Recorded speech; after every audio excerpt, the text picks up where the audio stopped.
Well, one of the most closely watched primary races in the country is happening in Alabama, where a Senate Alabama race is pitting former AG Jeff Sessions and former Senator from Alabama Jeff Sessions, one of the earliest Trump supporters, against Tommy Tuberville, the former coach at Auburn University, former football coach at Auburn University.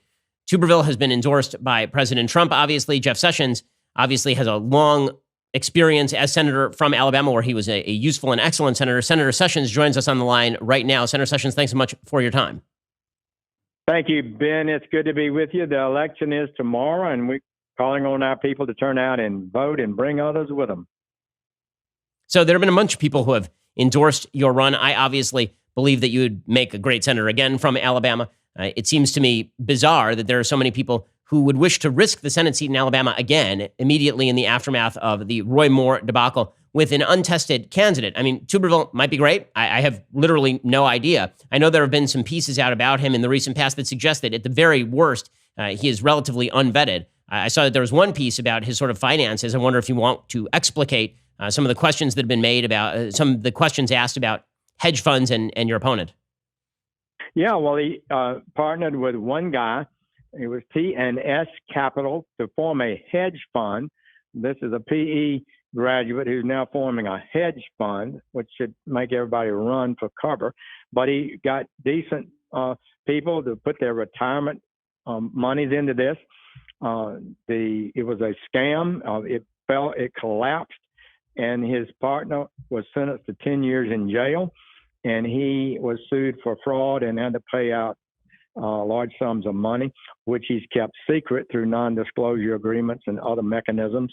I think it's unbelievable he won't stand up and explain personally what happened. But that's just one of the things we know. We don't know what all else. He's not been vetted. As you said, he will be facing a candidate, an incumbent Democratic senator who's got maybe $8-10 million in the bank. And so this is a big deal. Let me just say that the big issue, the big lie in this campaign, Ben, is that I'm weak, that I don't have principles. I'm part of the swamp. When you know, and all the conservatives know, I stood up against the swamp. I was the first one to support Donald Trump. But Tuberville, by the by, has on his staff Rob Jessner, who's a top official at Zuckerberg's Forward.us, pro-amnesty, liberal, pro-sanctuary cities, anti-Cates law group that's the big advocate for open borders, basically. That's his top guy. He's paid him $250,000 already. And he's gotten support from a big super PAC who's running most of the ads that have been run are from this super PAC. And they opposed Donald Trump in the last election and spent $7 million opposing it. So opposing Trump. So this is a big battle. I was the believer and advocate for the MAGA agenda. I believe it's right for America. I believe it's right for Alabama. And we just simply have to have our people to focus on the fact that I will be a warrior for these values. I have been so. And Tuberville is on the other side. I mean, his people that are supporting him and will celebrate his victory oppose President Trump's Make America Great agenda, America First agenda.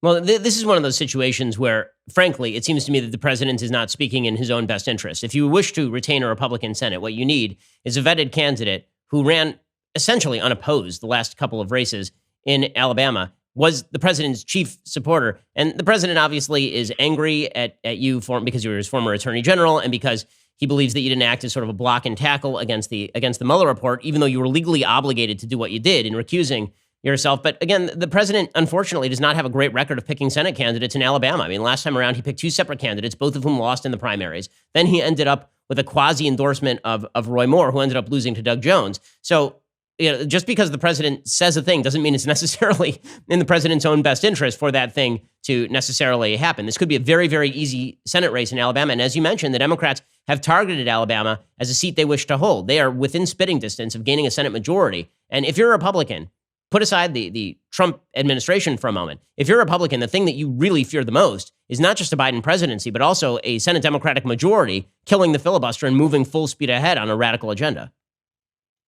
I couldn't agree more about that. It's a very, very serious matter.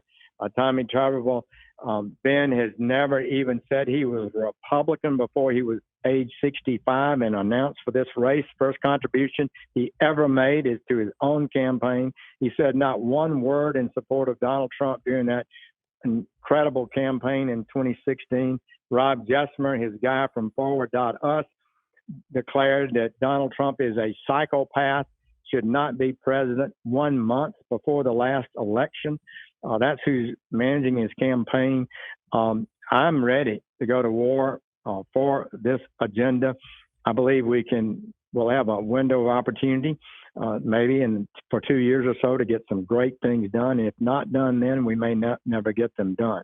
So you're right about that, and we're working hard. I think people are wising up that if you never said you were a Republican, why should you be the Republican nominee before you announce for this race? It's pretty odd.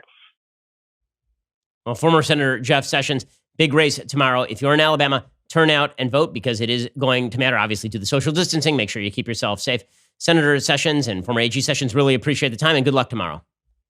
Thank you. We're ready to serve. Fight. Well, go check out his website as well and get all the information you need.